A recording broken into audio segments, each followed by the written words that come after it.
Here we have Proraso shaving foam. Now I was looking for something different in a shaving foam, and I found a very unique and basically old school product right here. This is a very heavy thick cream and has a real solid body to it.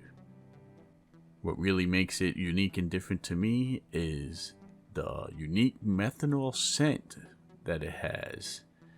And you could literally smell the eucalyptus is the pretty much dominant scent. Now when you're done with that shave, you get the sensation of actually like if you just splashed on some aftershave. You get that cooling effect with the shaving cream and that fresh scent.